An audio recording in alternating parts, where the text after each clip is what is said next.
शन्नो विष्णुरुक्रमः नमो ब्रह्मणे नमस्ते वायो त्वमेव प्रत्यक्षं ब्रह्मासि त्वामेव प्रत्यक्षं ब्रह्म वदिष्यामि ऋतं वदिष्यामि सत्यं वदिष्यामि तन्मामवतु तद्वक्तारमवतु अवतु माम् अवतु वक्तारम् ॐ शान्तिः शान्तिः शान्तिः हरिः ॐ भद्रं कर्णेभिः शृणुयामदेवाः भद्रं पश्येमाक्षभिर्यजत्राः स्थिरैरङ्गैः स्तुष्टुवागुंसस्तनूभिः यशेमदेवहितं यदायुः स्वस्ति न इन्द्रो वृद्धश्रवाः स्वस्ति नः पूषा विश्ववेदाः स्वस्ति नस्तार्क्ष्यो अरिष्टनेमिः स्वस्ति नो बृहस्पतिर्दधातु ॐ शान्तिः शान्तिः शान्तिः हरिः ॐ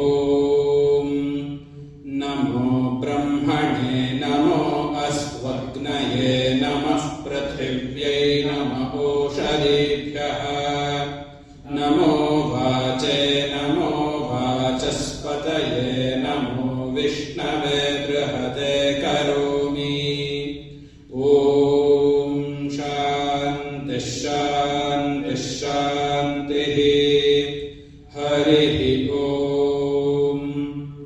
तच्छंयोरावृणीमहे गातुं यज्ञाय गातुं यज्ञपतये दैवी स्वस्तिरस्तु नः स्वस्तिर्मानुषेभ्यः ऊर्ध्वन्ति गातु भेषजम् शन्नो अस्तु द्विपदे शञ्चतुष्पदे ॐ शान्तिः शान्तिः शान्तिः हरिः ॐ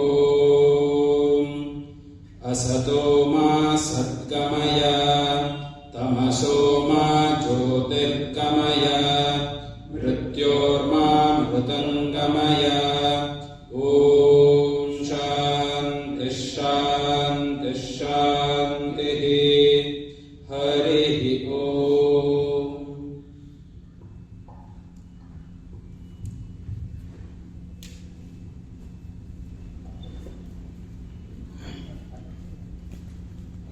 Now we welcome our chief guest, Pujya Swami Ji and Gopal Muthu sir to come to the dais and light the lamp.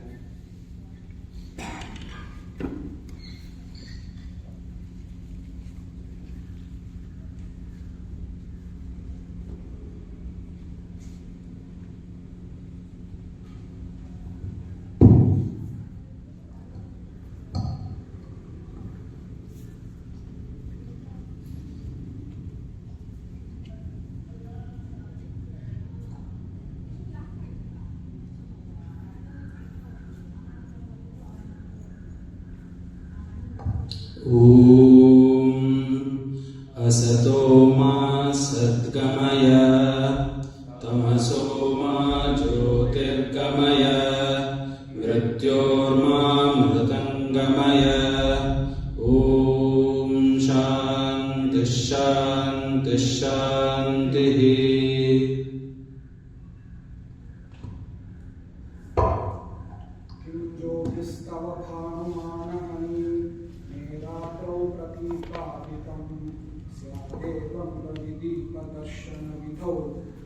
ज्योतिराख्याहि मे चक्षुस्तस्य नीलनादिसमये किं दीर्घ्यो दर्शने किं तत्राहमतो भवान् परमकं ज्योतिस्ततस्मि प्रभो।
Now we welcome Sudarshan to give the welcome address for today's event.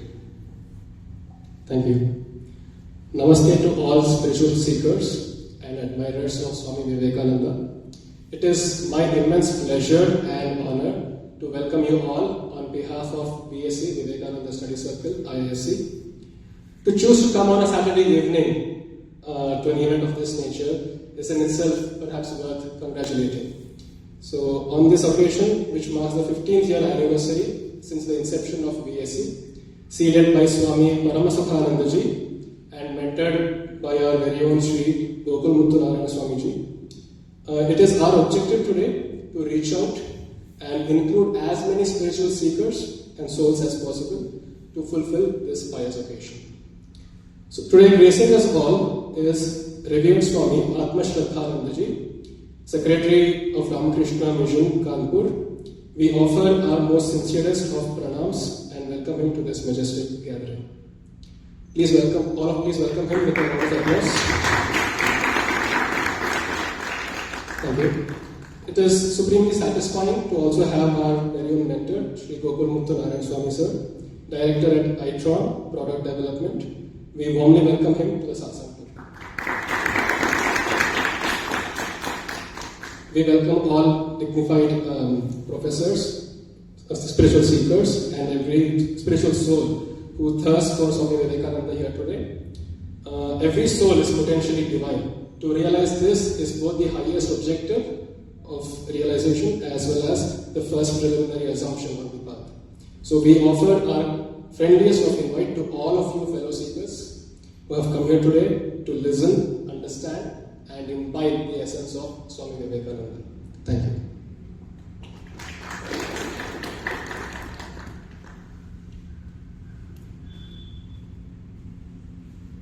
Now we welcome Srimai Mukherjee, who will present a song on Swami Vivekananda. This is a well-known song to all followers and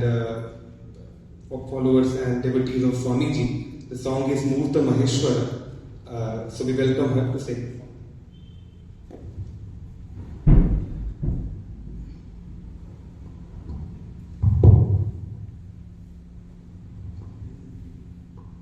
Pranams to Swamiji, to Maharajji, and Vedanta Sir, and all of you here.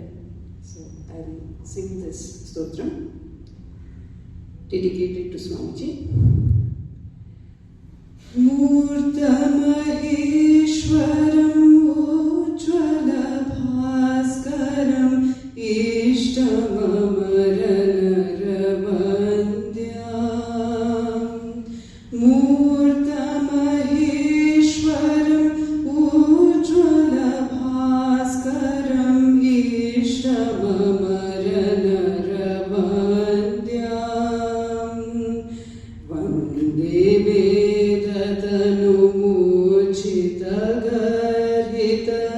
Kanchana Kamini Bandham Vande Vedatanu Mujita Garhita Kanchana Kamini Bandham Murta Maheshwaram Ujjvala Bhaskaram Ishtamamaranaravandyam Koti Bhanu Karadita Singamavo Katitata Gopinavantam Koti Bhanu Karadita Singamavo Katitata Gopinavantam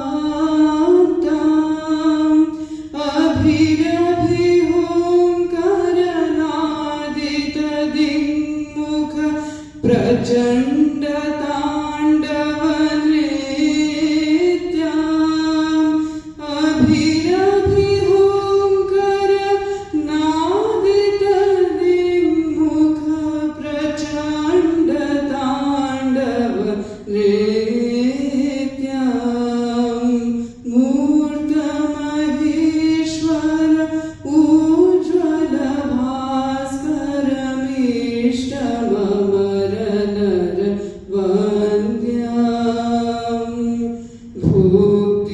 मुक्ति कृपा कटाक्ष प्रेक्षण मखदल विदलन दाक्ष भुक्ति मुक्ति कृपा कटाक्ष प्रेक्षण मखदल विदलन दाक्ष बालचन्द्रधरमेन्दु वन्द्यमिह नौमि गुरु विवेकानन्दा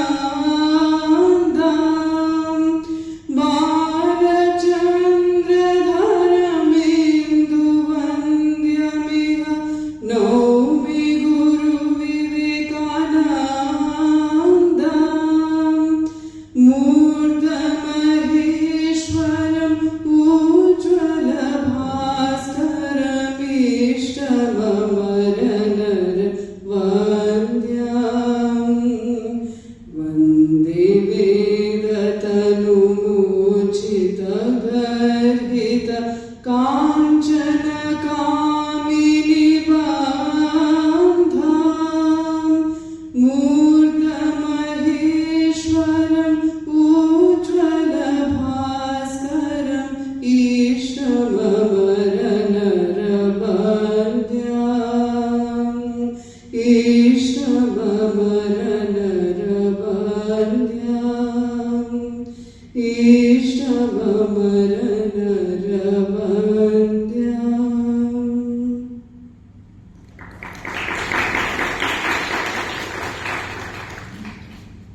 Beautiful rendering of the song by Sri Maidi.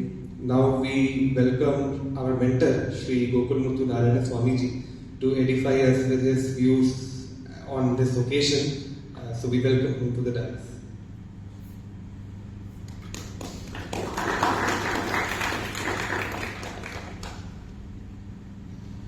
Om Namah Shri Vitirajaya Vivekananda Suraya Sachit Sukha Swarupaya Swamine Tampahari.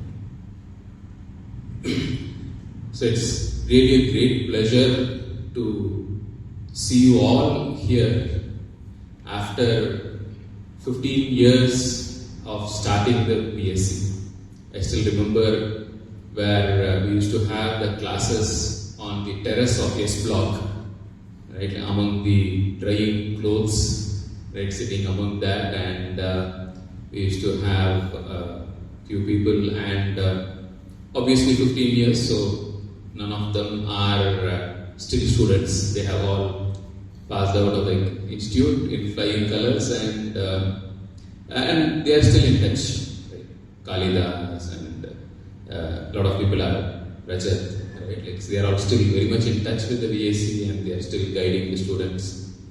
And so when I think about this, I remember a few years back, or many years back, like there was a youth convention in Mysore, which was, so every Ramakrishna Math has a Yuvak Sangha.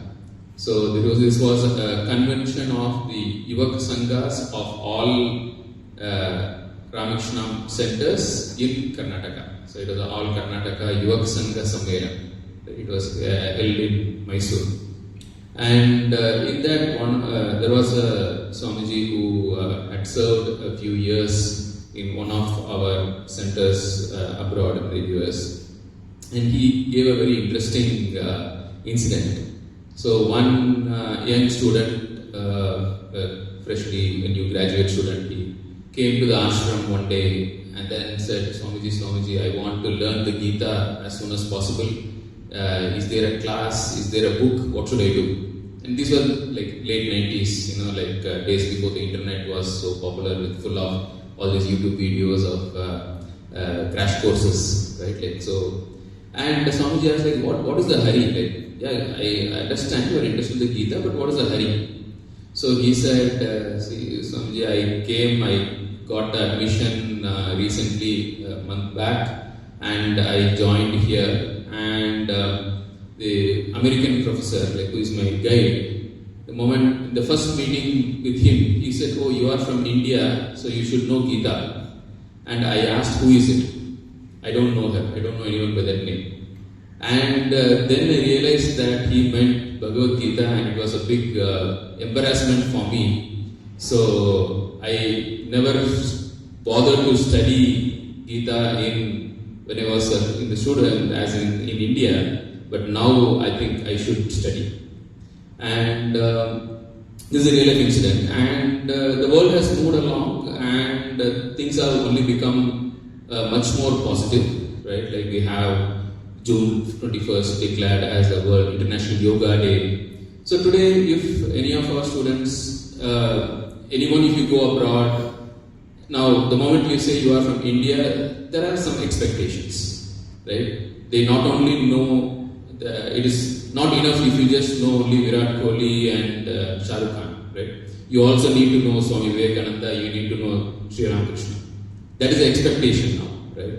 And the moment you say you are from India, people expect, okay, you at least know Surya Namaskar, you know some asanas, you are exposed to them, and you know some amount of Bhagavad Gita, some shlokas here. At least you should be able to chant Om Jai Jai Deshe Hare. You should be able to say Sarve Bhavantu Sukhinaha. Now, these mantras, they have become so worldwide, and even like, in Bangalore, I attend some of the interfaith groups. And in the interfaith programs organized by churches, when they light the lamp, they sing Asatoma Sadgamayam, right? In the church. In a Jesuit program, when they light the lamp, they chant Asatoma Sadgamayam.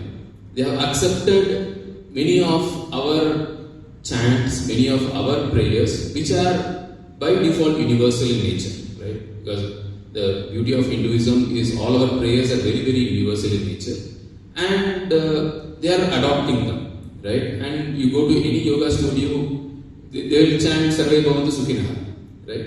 And they will chant, like many of our stotras. So it is very important that we don't get left out, right? So, otherwise, just as, if you look at a student of Western philosophy, they exactly whatever is told in the Gita, they will learn in the name of Stoic philosophy, right? And the same thing, whatever we have, already Pythagoras theorem, we learn whatever is the Bodhana Sutra. Now, the same thing should not happen to our concepts in the Gita and concepts in the Vedas, right? So, it is important that we need to become familiar with all these things, right? And I remember a beautiful illustration given in the Bible, actually. So, there's a place where Jesus scolds his disciples. He says, you are the salt of this earth, and if the salt loses its saltness, what can it be salted with? Right? It is only worth to be trodden on the earth by men. So, like if we don't imbibe the Gita, the Upanishads, right, the Patanjali Yoga Sutras, if we don't imbibe these, then there is no hope for us. It is like, salt losing its saltness. And you cannot, what will you salt it with, right? So you only will be tread upon under the feet of men.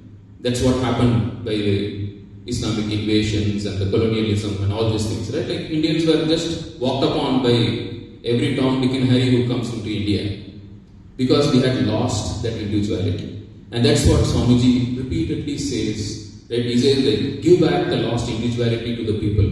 Right? What is that lost individuality? Right? This is what it is, like Indianness. Right? And so it is very important that all of us do this. We are living in India, but how much of India lives in us? That is important. Right? Juta hai Japani, fir bhi dil hai Hindustani. So when you say dil hai Hindustani, what do you mean by dil hai Hindustani? Right? It means in your heart you are chanting Jai Jai Deshe Hare. It means in your heart you are chanting Om Shri Ram Jai Ram Jai Jai Ram. That is being Dil Hai Hindustani. Right? So is India living in you? Right? How to nurture and how to promote this Indian culture within you. Right? Now that is important. And all these Vivekananda Study Circles, and this is one of the effort. and there is so many things happening, right? Like Ramakrishna Mission, Chennai Mission, there are so many efforts like Ashwadhya Gurukulam, right? There are a lot of organizations who are working towards it, right? And we need to get involved in all these things. We need to promote all these things so that we can preserve this Indianness here. And when you say preserve it, it means manifestation. If you read Swamiji's works, right? Everywhere he says manifest, manifest, manifest. This word you can see. So he says each soul is potentially divine. The goal is to manifest the divinity within, right? So the key there is manifest. It is not enough if you know each soul is potentially divine. No use. It is not enough if you believe each soul is potentially divine. No use. The goal has to be to manifest, right? In one of the letters to Sister Nivedita, he says, my ideal can be put in a few words. That is to enable everyone to manifest their divinity, right? So the manifestation of divinity, that is what Swamiji emphasizes on. And there also, the emphasis is on manifestation. Not mere book knowledge, not mere belief, not just going to the temple and then doing some archana, doing some puja. No, manifest it 24 hours in your life, right? So how you manifest this Atman, the characteristics, this belief or this knowledge of your own eternal nature, how to manifest it outside your puja room, outside your meditation hall, now that is more important, right? So what you do in your meditation hall, what you do in your puja room is only a preparation. That's only a psychological orientation, so that when you step out of your puja room, you carry that with you and you manifest that in rest of your transactions with the world. Now that is where Swamiji keeps on emphasizing manifestation, manifestation, manifestation. He says by this, a fisherman will become a better fisherman, a student will become a better student, right? So that is where Swamiji's practical Vedanta is, right? So let us study Swamiji, and this Vivekananda Study Circle is a very good platform for students to study. And by the time you come here and you attend classes every week and you read some things, by the time you leave, at least you will have a very good knowledge about what are the Shrutis, what are the Smritis, what is Prasthanatraya, and what are the basics of Vedanta, and what is Karma Yoga, what is Jnana Yoga, and what are India's problems, and what are the solutions to problems as per Swamiji. All these ideas are what is discussed, and it will enrich you as better citizens so that you can go out and you can look at the world and you can serve the world in a much better way. And also, one beauty of the students of IISc is, after you pass out of the gates of IISc, many of you would land up as faculty members in other colleges. Like even if you see many of our ex-BSc members, many of them are actually teaching in various parts of India as faculty members. Now, wherever you go, start another BSc there. Start a study circle there. Right? You may go for a postdoc, or if you are doing MS here, you may go out to do a PhD. Or if you are doing PhD here, you may go as a faculty member in some other college. But wherever you go, now there you start another Vivekananda Study Circle, so that this movement called Vivekananda Study Circle continues and it expands. Right? So this is only one of the Vivekananda Study Circles which exist now. It will be good if every college in India has a Vivekananda Study Circle. That should be our goal. Right? So thank you. With this, I will stop here with these thoughts, and thank you for being here. And I got a lot of memories of the 15 years of Vivekananda Study Circle here, and thank you for being here, thank you for all the support, and thank you for helping us to help you. Thank you.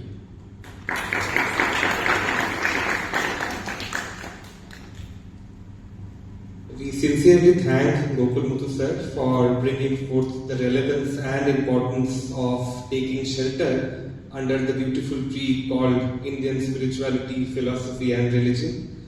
Now we begin with our set of programs of songs and lectures. So the first program that follows is a song by Mournita.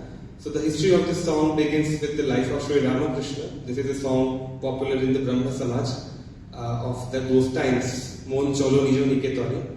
She is going to sing that song for us. We welcome her to the dance.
সঙ্গেতে সম্বল রাখো পূর্ণ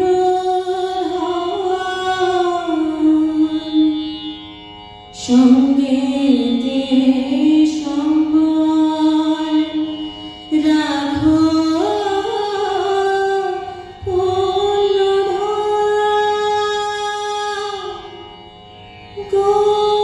গোপনে অতি যতনে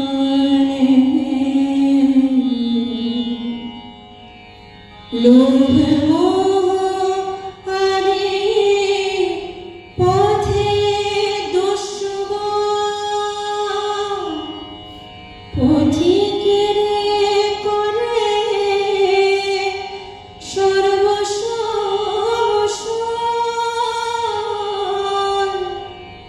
পরম যতনে রাখো রে প্রহরী সমরম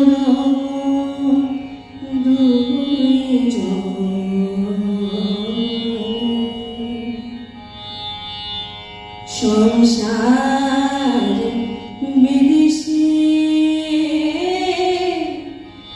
বিদেশীর বেশে ভ্রম কেন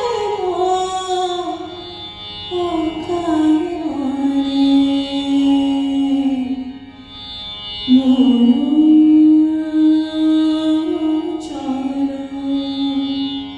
নিজ নিকেতনে নিজ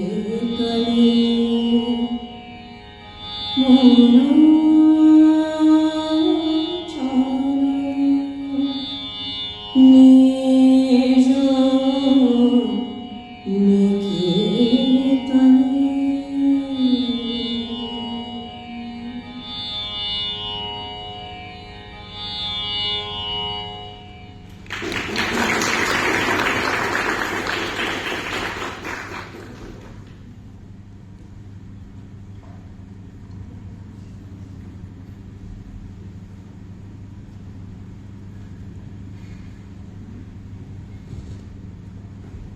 The response of the crowd is testimony to the soul-stirring performance that Monmita just gave. We sincerely thank her for her performance. Now we begin with the talk that Swamiji is going to present before us. Before that, I shall introduce Swamiji to the audience. Swami Atmashraddhanandaji joined the Ramakrishna Monastic Order in 1989 at its Bangalore Centre and received final Sannyasa vows in 1999. He spent 13 years at Bangalore and Mysore centres of Ramakrishna Math, besides 2 years at Belur Math. From 2004 to 2016, he was in Chennai Ramakrishna Math, where he was the editor of Vedanta Kesari, a cultural and spiritual monthly, for a long time. He has edited, translated, and authored a couple of books on some aspects of spiritual life, Indian culture, and higher values. For 12 years, he was the guide at Vivekananda Study Circle at IIT Madras, where he used to conduct a Sunday class for the study circle. On October 9, 2018, he assumed the office of Secretary of Ramakrishna Mission Ashrama, Kanpur, Uttar Pradesh. So today's talk is based on the literature of Swami Vivekananda and how to go about reading it. It's a vast literature spread across 9 volumes, and beginners generally face difficulties in how to approach what would be the first thing to read, what would be the first thing to meditate on when it comes to Swamiji's writings. So Puji Swamiji today is going to talk about these questions, and hopefully the audience will find it useful in their journey to rediscovering Swamiji and rediscovering Indian spiritual heritage. Welcome, Puji Swamiji.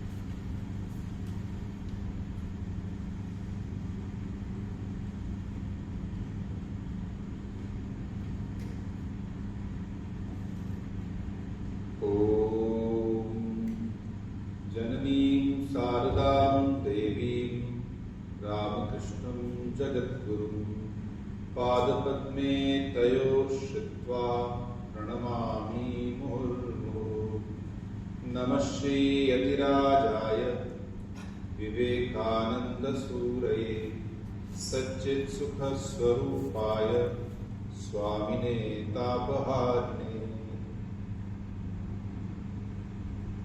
My namaste to everyone. I'm indeed glad and I'm also grateful that I have been asked to come here and spend this beautiful evening with you all and be part of this celebration. This is a very important thing that we have a celebration of 15 years of running a student body. It is not easy because students come and go and yet the continuity remains. That's great. My congratulations to all those who are involved in it, who have just spoken, and all the coordinators, all the students, and all others who have supported it. And I'm sure it will be there for a very long time. Here we have in our midst students and professors. Dr. Murthy is here because I mention his name because of his contribution to understanding Swamiji from a scientific viewpoint. His book, Swami Vivekananda, an Intuitive Scientist, has received applause, and also there is a film based on that which is going to be released on the 12th of January. It will be released on YouTube. I hope all of you will enjoy that. Swami Vivekananda, an Intuitive Scientist. And about my association with the Vivekananda Study Circle itself. Well, it all started in 2004. In 2004, when I came to Chennai, I got introduced to the study circle there, and ever since then it has been happening almost for 20 years in various ways. So 12 years at Chennai, which was also a very, very rewarding experience. And then later, when for 2 years I was in Belur Math, from there I would go to Kanpur. In Kanpur IIT also, they had a series of Saturday or Wednesday lectures by different monks from the Ramakrishna mission. So I was one of them. There were other 2 or 3 monks who would come from Calcutta. I would go, in the 1 o'clock I would leave, 2 hours drive there, take some rest and take the class, and 7 o'clock again restart, and by 10:30 I'll return. So that was a number of days, that was the, sometimes it become late also. And then I came to Kanpur. In Kanpur IIT also we have a very old institution. It's called Vivekananda Samiti. It's more than 50 years old. And it has been mentored by people for a number of professors, number of people, and it's going on well. We hold a class every week. Generally, I go in person, but now thanks to COVID, we didn't have many things to thank to COVID, but one thing we had, that is online. So now, tomorrow, for instance, there is a class, and I'll be taking it online. There also we have an active group of students. They are doing well. For 12 January, as you have program here, they also have a program there for 2 or 3 days. Coming to the subject for today, that is studying Vivekananda, why and how. It's a very vast subject, but it's very significant that we are focusing on this. As it is, study is considered one of the divine qualities, self-studies. In the 15th chapter, not 15th, one of the chapters, I think 16 chapters of the Bhagavad Gita, there are a series of qualities, divine qualities mentioned. And there is one quality, I think the seventh in that series, is Swadhyaya. In the Taittiriya Upanishad also it is said, Swadhyaya pravachanabhyam na pramaditavyam. So the teacher is telling to the student, the outgoing batch of students, says Swadhyaya and pravachana should not be neglected. So the student has studied, this may be around 10,000 years back. So a student has studied there and now he is leaving. So his teacher tells him, look, take care. It's not that now it's all over, you have to be only living a life of livelihood and running your family. You should also have Swadhyaya and Pravachana. Both. Swadhyaya is self-study. Now self-study has got two meanings. One is that I myself take up something, some book and study seriously. Another meaning of Swadhyaya is that I study myself. Swa-adhyayana. I introspect. I become an inner worker. Just as we are an outer worker, in the world we are working. And we are an inner worker. We study our own mind, our own life. How did I spend my time for the day? What is my attitude? What are my things to be improved? This simple thing can do wonders in our life. And then he says Pravachana also. Pravachana is that it's not that some Swamiji sits on the chair and he gives one lecture, that is Pravachana. Yes, in our culture we do speak of it as Pravachana, but it's more than that. Pravachana is that you discuss things, you share what you have learnt. You keep emphasizing on Jnana Parampara. That you have learned something, now share it with others. So we gather for various things, sports, politics, academic things. Why not we gather for something where we try to talk about our inner life? That is Pravachana. That I gather to hear something related to my spiritual side of my life. See, the term spiritual, in English we use the term, the Sanskrit term is Adhyatmik. And the word Adhyatmik means referring to what is within me. Atmik, so you add the upasarga there, and then it becomes Adhyatmik. You learn what is within you. You study yourself. You study your mind. You study your tendencies. You study your deep-rooted prejudices or belief system, and try to improve it. Not simply go on studying it, but try to improve it. And what is the goal of improvement? The goal of improvement is that I become myself a good person, seeking to become more and more self-controlled, self-contented, and also try to help others. Try to be of some help to others. So this is Swadhyaya itself is a very important virtue in life to be cultivated. Now we come to the subject of, in Swadhyaya we are studying Swami Vivekananda. Why Vivekananda? Like Rabindranath Tagore wrote a letter to Romarulla. Romarulla was a French Nobel laureate later on. In those days he was trying to understand India. Actually he was translating something for his sister. So he asked, I want to understand India. Then Rabindranath Tagore replied, if you want to understand India, then study Vivekananda. Then their everything is positive, nothing negative. If you read Vivekananda, you will understand what India is. So that was Rabindranath Tagore's understanding of Vivekananda. So we are here to discuss about how we study Vivekananda. How do we read or how do we speak about him? So first of all, I take up the subject from three angles. First of all, when we are saying we read Vivekananda, what does it mean? What did Swami Vivekananda give us?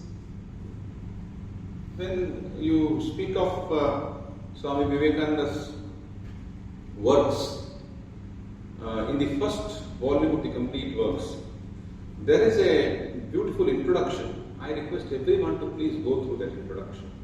That introduction is by Sister Nivedita, that lady from Ireland who became a disciple of Swami Vivekananda, and whose contribution for the development of Indian freedom movement and for women, it itself is very commendable. So Sister Nivedita, writing about Swamiji's, what Swamiji has said, she says, the truths he preaches would have been as true had he never been born. Nay, more, they would have been equally authentic.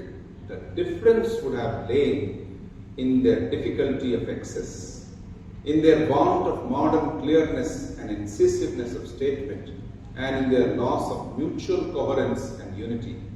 Had he not lived, texts that will carry the bread of life to thousands might have remained the obscure dispute of scholars. He taught with authority and not as one of the Pandits, for he himself had plunged into the depths of the realization which he preached, and he came back like Ramanuja, only to tell its secret to Pariya, the outcast, and the foreigner. What a beautiful poetic language he uses. That what Swamiji has said is in a way nothing new. But what is important is that he has told it in the way he has told it. That incisiveness of statement, that clarity, which all that untinged with his own experience, is not talking like a Pandit. Pandits also have their contribution, but it is more academic. Here it's not just, it is one of the belief systems, scholarly people saying that. It's not just one of the belief systems. It is the way of life. And Swamiji taught with authority. This is one reason why we need to read Swamiji. Another reason is that Swamiji himself says in one of his letters, and I'll read that to you. Swamiji mentions about what is the purpose of what he is teaching. It's a very remarkable thing that he has said there. He says that, you see, to put the Hindu ideas into English and then make out of dry philosophy an intricate mythology and queer startling psychology, a religion which shall be easy, simple, popular, and at the same time meet the requirements of the highest minds, is a task only those can understand who have attempted it. The dry, abstract Advaita must become living, poetic, in everyday life. Out of the hopelessly intricate mythology must come concrete moral forms, and out of bewildering yogiism must come the most scientific and practical psychology. And all this must be put in a form so that a child may grasp it. That is Swamiji's, what he has tried. That even a child may grasp it. Don't make it complicated. Don't use such terms which will put off the people. That was what Swamiji was trying to say that.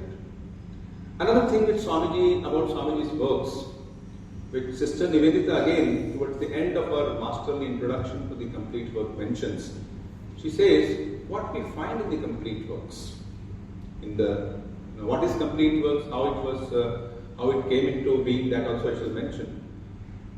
She says, here you find in the complete works 3 lights are burning in a lamp. What are these 3 lights? One is the light of scriptures. These scriptures which we have inherited for centuries back, these things were written or given this form. They contain some wisdom. These days many people write self-help books. Especially Americans must be congratulated for packaging things very well. So they package so well. But these ideas are there in the Bhagavad Gita. These ideas are there in the Upanishads.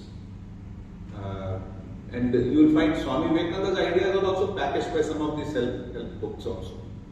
So these scriptures is the first light that you find in that lamp. lamp of his teachings. Second thing, the teachings of his own master, that is Sri Ramakrishna. Now Sri Ramakrishna, his life, his personality, is not a short life, 50 years. Today's life expectancy, it is not a short life. So 50 years. In that 50 years, he lived such an intense life of spirituality. And he simplified things. For example, in the Bhagavad Gita we find that if you want to have inner peace, inner freedom, you must have ultimately practice of detachment. It's very true. Look at those people who are, whose minds are extremely restless, who are troubled by things. They are also in some form of depression. Actually, they are all somewhere having some subtle attachment. So in the Bhagavad Gita 15th chapter it says Asanga Shastrena Tridena Chitva. Asanga Shastra, which means this sense of detachment. Now Sri Ramakrishna simplifies that. He says, what is detachment? How do you live with the detachment? It's just like cutting the jackfruit. You take the jackfruit, those of you who have got experience, you take this knife, it gets stuck there. Why? Because it has the white liquid, the sticky juice there. So what do? A housewife and mother will take some oil, put on her hands, and easily cut the jackfruit.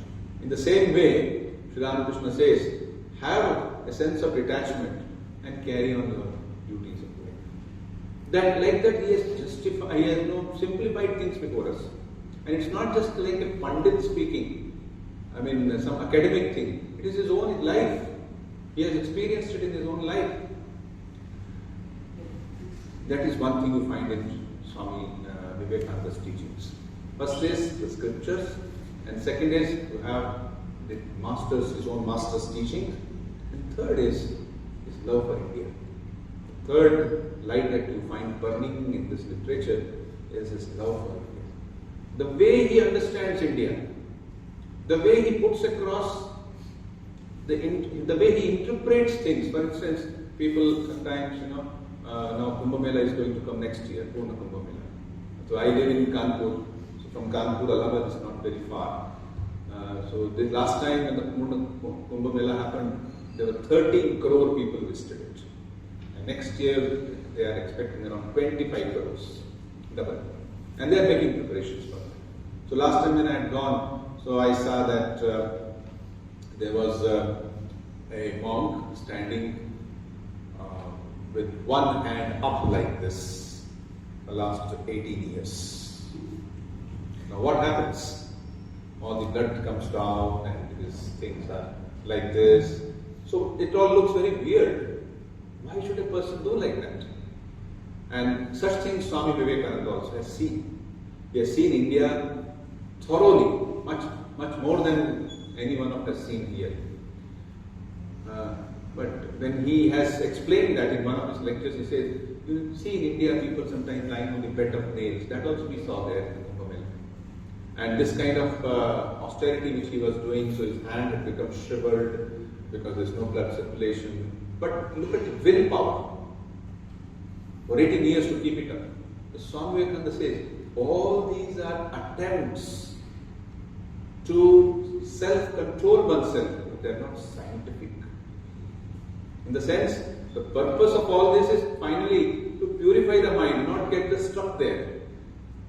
The way he puts the things across before us, he says how the search was real, maybe the place where it took place was not the right place. You should have rather controlled the mind than just be controlling the thing like that. So these three things. Understanding India in all its aspects. We have famous Swamiji's lectures from Colombo to Almora. So I would say these are three things. And why we should read Vivekananda? Another reason is you get a certain sense of electric shock when you read his books. A certain inspirational quality. There is something in his words, even though they are now 125 years back they were given. So Romarola said that whenever I read his, I cannot go through his words without getting an electric shock. And what must have been the case when people actually heard it, when they actually emerged from the mouth of the master, he says that. So there is an electric shock, a kind of inspiration, just one word. So for instance, you hear him saying, weakness, strength is life, weakness is death. Such a simple thing. But there's so much of meaning in that. So much of meaning, you can apply it you can keep it as a motto before you. And anything that weakens me, it is kind of taking me towards death. Something which is not I don't want. I want strength. Strength is life. Like that, many such statements are there. So these few reasons why I feel we should take up Swamiji, and also how to solve our problems. We all have different levels of our problem, and you'll find in his works. I remember one of the seminars, one gentleman was trying to speak about neuroscience. So he mentioning knowledge as medicine. Then somebody added to that, it says right knowledge as medicine. Wrong knowledge or wrong understanding could be a source of lot of problem in the mind. Having said a few words about why we need Swamiji, now comes the question, what is Vivekananda literature? How Vivekananda complete works came into being. For this we'll have to go back to almost 1907, when one of the disciples of Swami Vivekananda, Swami Swarupanandaji, who was the president of the Advaita Ashrama, first president of the Ashrama, he was in those days when the medicines were, treatments were rather rudimentary. He passed away very early, he was very young, 30 something, he passed away. But he started the work of collecting whatever was recorded about Swami Vivekananda. When we say recorded, let us not come to digital recording. Let us not come to the recording in the form of some electronic equipment. Recording means writing. In those days, a bit of recording had come. Sometimes you will see on the internet, and it is not very authentic, that here is a recording of Swami Vivekananda's Chicago speech. It's not available. As of now, it's not available. Maybe in future, somebody will do some more research. In those days, what was available was a small cylinder, not even a full-fledged thing. One of our devotees in US and another one back from Bangalore, they both are brothers, they did a lot of research about 20 years. And they tried to locate whatever, because Swamiji's things were recorded, but not in Chicago. But they were recorded in 3 places. One, Swamiji himself recorded something and sent it to the Raja of Khetri in Rajasthan. Another is in the palace of Mysore. Another place which his biography mentions is in Ambala, now in Haryana. Somebody's house, we don't know where. Another place they say is in the house of Raja of Ramnad, which is in Tamil Nadu, where Swamiji had gone. So these 3 or 4 places it was recorded. So the Khetri's thing, Swamiji had sent it from America, and he had ensured that it should go to the Raja. And Swamiji's biography says the Raja held a meeting where that recording was played. So this is all about recording available, but generally what is available is in writing. So those recordings are lost. We don't know, at least of now we do not have it. A lot of people have tried, including in Mysore, the Raja's place. A lot of things they have tried. And one of the record was available till 1956, when in Belur Math, that's our headquarters, Ramakrishna Mission's headquarters, so their exhibition was held, where this was kept and it was played also. But after that, where it went into none. As it is in general, we Indians are not so good at maintaining records and archives and archival material. Anyway, these are only small little recordings, 5 minutes, 10 minutes. You didn't have much of recording like you have DB and GB nowadays. That was not available. So what was available was something in writing. So Swamiji is giving a lecture, somebody has recorded in shorthand and later made into a full lecture. And some of these were shown to Swamiji. He himself would correct it also. And he would sometimes point out, this is not what I had said. So he had made some of the corrections. But we do not know who are all people who have recorded. We do not know who recorded his lecture, let's say, in Chicago, in writing, or his lecture elsewhere, let's say. The things changed when Swamiji's life, one Englishman came, Mr. J.J. Goodwin. J.J. Goodwin was an English person who, when Swamiji came to England, he was deeply impressed by the devotees arranging his lecture, and they said, when they can do so much and Vivekananda can give himself so well, why can't I do something without charging anything? So he started writing down whatever lectures Swamiji was giving. So we owe a lot to J.J. Goodwin. Unfortunately, he died very early. He came to India, could not withstand the weather here, and finally he, I think, contracted malaria. That not much of medicine was available in those days, and he died in Ooty. And Ooty, where he passed away, there is still a tomb is still maintained there in one of the churches there. So you have this. Swamiji used to call him my faithful Goodwin. J.J. Goodwin is faithful Goodwin because he was very faithful in what Swamiji was saying. And after his death, Swamiji said, most of the public sayings are now coming to an end. So I will not be able to speak much. And it so happened afterward, Swamiji did go to America second time. He spent a lot of time, almost a few months in San Francisco Bay Area and other places. Only a few lectures, maybe he spoke 70, 80 times. Only 5 or 6 lectures are available. And there were not only J.J. Goodwin, there were other devotees. Like when Swamiji stayed at the near New York, there's a place called the Hudson River, and there is a 1,000-island park. Swamiji spent 2.5 months there. And there was Miss Waldo, an American, who noted down many of the things which Swamiji had said. Later it came out as a book called The Inspired Talks. And Swamiji's Jnana Yoga lectures or Karma Yoga lectures, they were recorded like in hand by different people. And some of these were collected by Swami Swarupanandaji. We should be grateful to him for that. He started work, but later when he passed away, it was further taken up by Swami Vivekanandaji Maharaj, who was another disciple of Holy Mother and very close to Swami Vivekananda. Then we had other non-monastics also, some of the American disciples who would share, who would find out.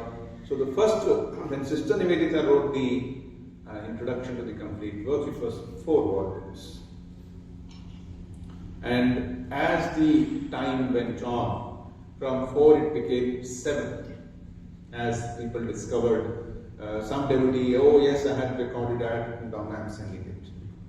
And it was found, yes, it is authentic, Swamiji's language, Swamiji's way, it was included. And letters, a very big chunk is letter. We have a book called Letters of Swami Vivekananda. If you start thumbing through it, you will see around 200 and odd letters are there. So I would say it should have been more correctly named as Selected Letters of Swami Vivekananda, because the letters now what's available is nearly 800 letters. So they have different people from across. When I was in Chennai, I remember one lady sending us a small letter which she had found in we checked it, it was an authentic thing, somewhere from America. Again, Swamiji writing to Nelson Mandela, not Nelson Mandela, the person with whom he had a lot of conversations in France. So there also a telegram which he had sent, now telegram is defunct. The telegram what he had sent, that was preserved. So Nicholas Tesla, that was Nicholas Tesla. So many such things, Swamiji's interactions over the years have come into picture. From 7, in 1997, the complete work came to 9 volumes. So we have now 9 volumes. But there's one difficulty. The difficulty is what is available to us is what has come to us over the years. So you have the Karma Yoga 8 lectures of Swamiji. In that 4 are for the beginners, 4 are for the advanced.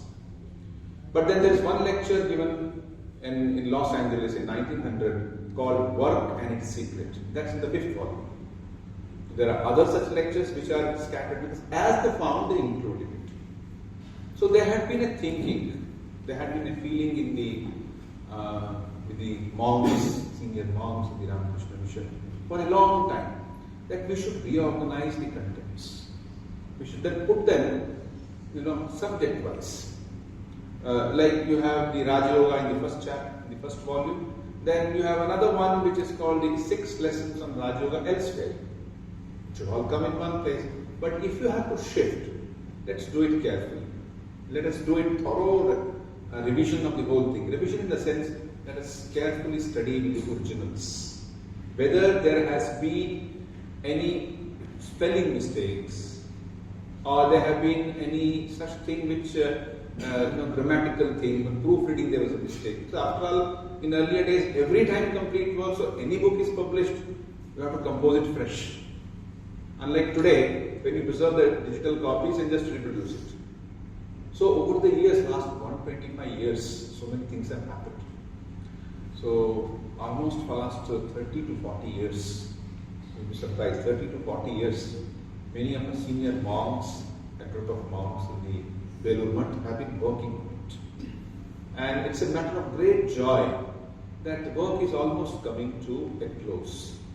And we hope and we pray and that in another 1 year, this kind of slightly reorganized and freed from all such minor things, that complete works comes into publication, and it will be much easier for all of us to now focus on different subjects.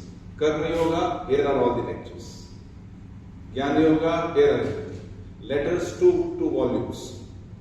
Interviews, or there are notes made in a talk, private talk.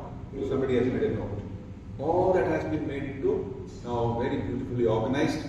We pray to the Almighty that this treasure of the humanity, it comes out in a year or so from our Advaita Ashrama.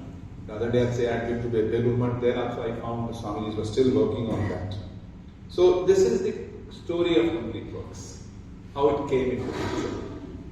Now, as we say, this has lectures, it has got interviews, it's got letters, it has got poems. Swamiji was a remarkable poet. He could write in English, he has written in Sanskrit. There is a long letter Swamiji has written in French also. He knew French enough. He once wanted to have a little lighter sense. So from when he was in the West, he wrote a letter to his brother disciples in French. Now none of them knew French. And there were no apps to find out what's written there. So one Swamiji knew, I think Ramakrishna Monastic Order, who said, all right, there is one gentleman somewhere in Calcutta I know, who knows French. So he went and got it translated and got it read. So these poems in Sanskrit, in Bengali, and from Bengali to English. Some of these poems, for instance, Swamiji's famous poem, Tikam. Just the other day I was reading it again. It was part of the BA English course in Karnataka University for many years. This is your cup, the cup given to you from the beginning, which means this is your assignment in life. Don't find fault with yourself. Don't go on saying why I am doing what I am doing. Here it is, it's given to you. Just take it up. This is the challenge given to you. It's a beautiful poem. Similarly, another one poem called, actually it is in Bengali, it's called Sopar Prati, to a friend. Translated as to a friend. That shows Swami's own feeling for humanity. So there is a book explaining the poems of Swami Vivekananda. There is a separate book published from our Institute of Culture. So after all these things, we find that Swamiji's these 9 volumes, By the way, the 9th volume was released by then President of India, Mr. K.R. Narayan, at a function held at Kolkata in 1997. Because it's such a historic thing, because they are the very bread, these complete works have been cited in many of the judgments of the Supreme Court. They have found that here is a correct, incisive statement. This is what Swami Vivekananda said. This is worth remembering. We have this large thing before us. Now the question is, I said, why we read Vivekananda? This is the complete works before us. It's a story, what it contains. Now comes, how do we read it? How do we go about it? It is it's 9 volumes. We are not used to that line of thinking. See, what state of mind it must have been when Swamiji delivered these lectures. Sometimes we read them and then I feel like rereading them. For instance, if you have Karma Yoga, one of our monks was mentioning, I have read it 50 times. And every time I read it, I find fresh meaning in that. And I feel that it should not be called Karma Yoga, it should be called Jivan Yoga. Because it deals with life, it deals with character building, it deals with, there's a famous statement of Swami, he says, we get what we deserve. That's what life is happening. We get what we deserve. Swami makes a beautiful statement, he says, a fool may buy all the books in the world, but he will get to read only that which he deserves to read. This I have seen very time happening. Many people buy some books of Vivekananda. It just like somebody else comes and reads it in their house or in their room. Because somebody says that this reading comes from deserving, and the deserving comes from karma.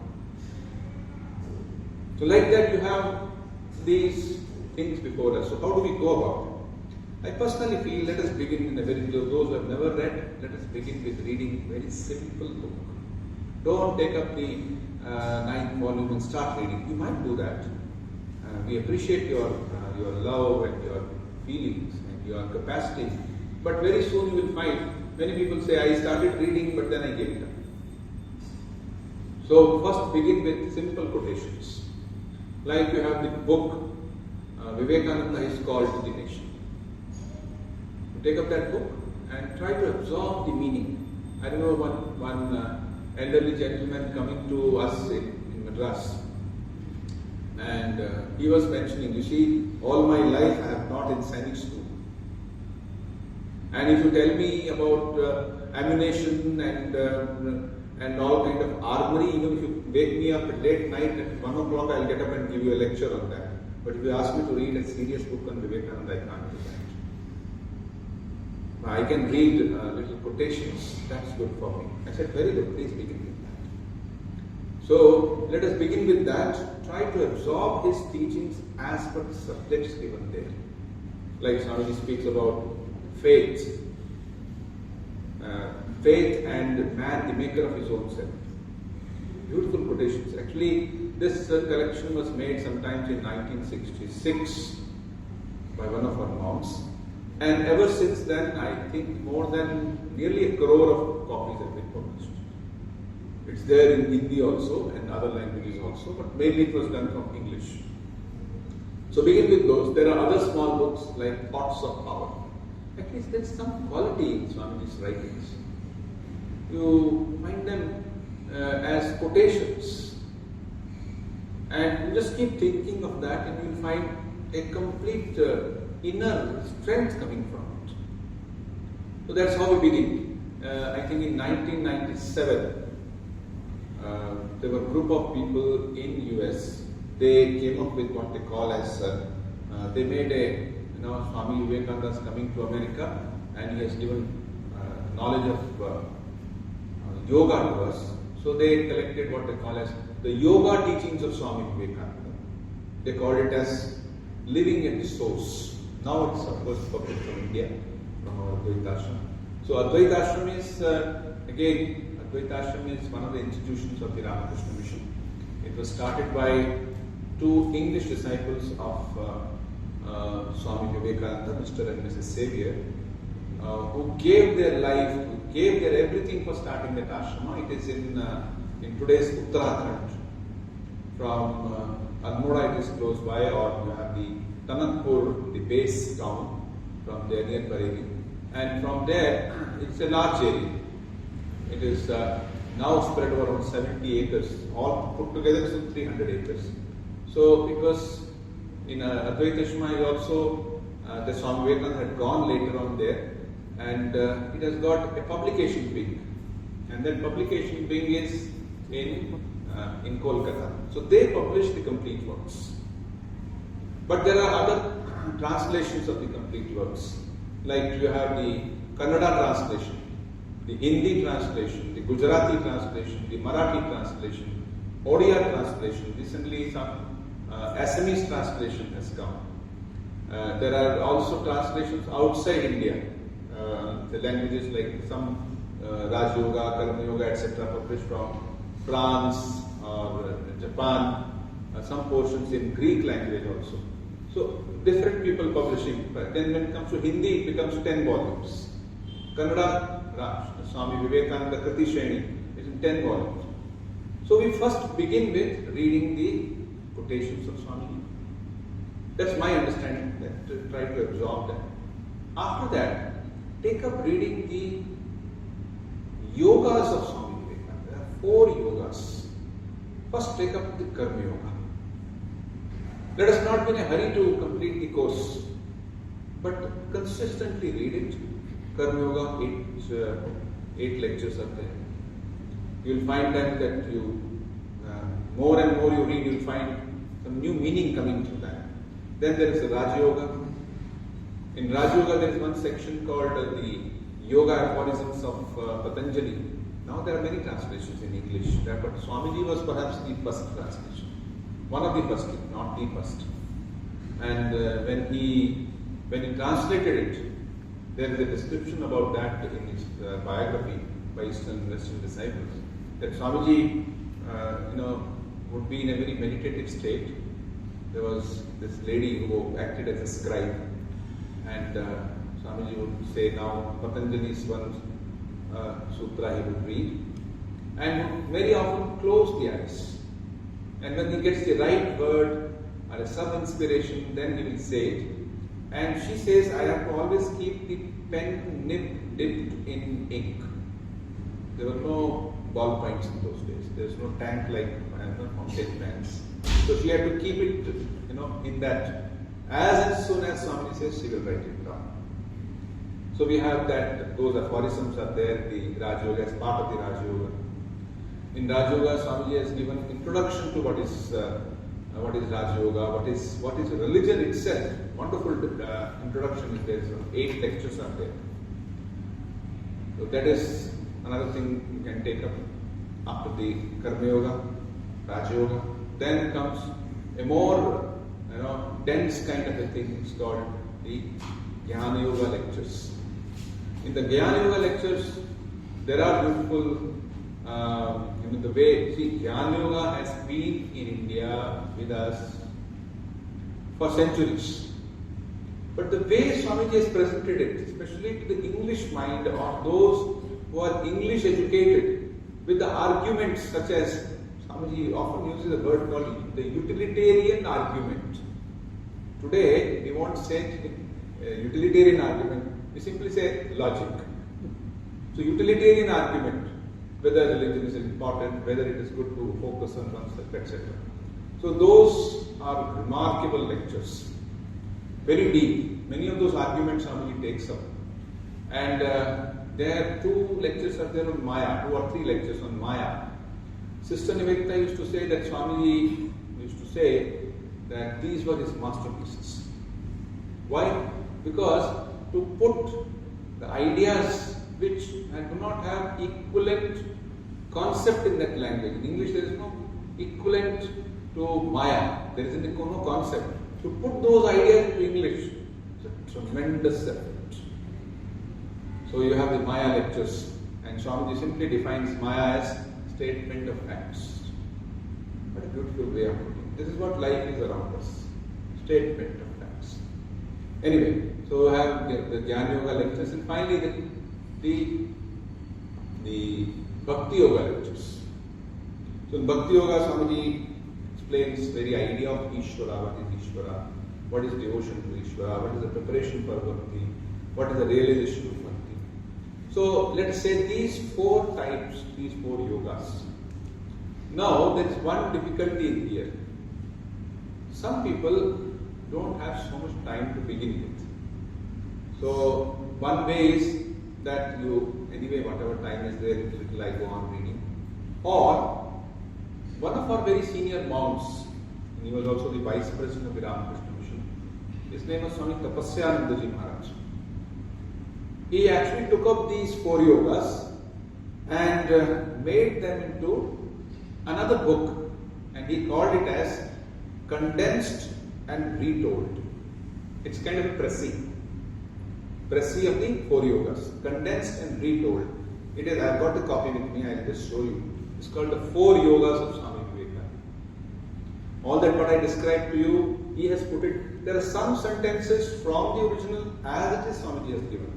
Others he has described it, like a good pressy writer book too. But not only this, he has done 2 more books, total 3. Another is, he says, other philosophic lectures of Swami Vivekananda. Other than these 4 yogas, Swamiji has spoken a lot about, let's just say the idea of Atman, idea of Brahman, idea of what is the cosmos, what is the Vedantic idea of cosmos. All that philosophic ideas, he has again brought out another book. It is known as Other Philosophic Lectures of Swami Vivekananda. Now all these 4 yogas and this thing, Swamiji delivered it in the West. Not in India, the West, in America. When he came to India in 1897, it was a different Vivekananda which we find in there. Different in the sense, he is not speaking of these philosophical ideas as we find in these 4 yoga lectures, which is not a small thing, it's a huge thing.